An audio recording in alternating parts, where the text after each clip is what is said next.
లార్డ్స్లో జరిగిన మూడో టెస్టులో ఇండియా గెలుపు ముంగిట బోల్తా పడింది. దీంతో ఈ టెస్టు సిరీస్లో ఇంగ్లాండ్ జట్టు ఆధిక్యంలోకి దూసుకెళ్లింది.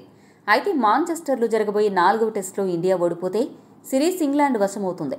ఈ నేపథ్యంలో 4వ టెస్టులో టీమిండియా ఏం చేస్తే బాగుంటుంది అనే చర్చ మొదలైంది. ఈ నేపథ్యంలో భారత దిగ్గజ ఆటగాడు అనిల్ కుంబ్లే ఈ విషయమై జట్టు యాజమాన్యానికి కీలక సూచనలు చేశాడు.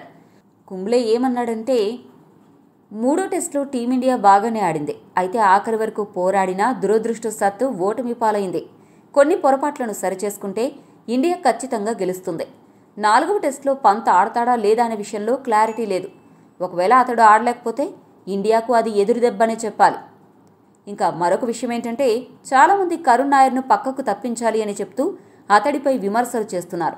అయితే నన్ను అడిగితే మాత్రం 4వ టెస్టులో కరుణ్ నాయర్ను కొనసాగించాలని చెప్తాను. అతడు తన చోటును పదిలం చేసుకుంటాడనే నమ్మకం ఉంది. ఎందుకంటే మూడో టెస్టు తొలి ఇన్నింగ్స్లో అతడు రాణించాడు.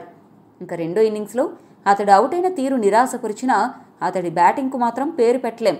అతడు నెలకొల్పిన భాగస్వామ్యం కూడా మ్యాచ్లో కీలకమైనదే.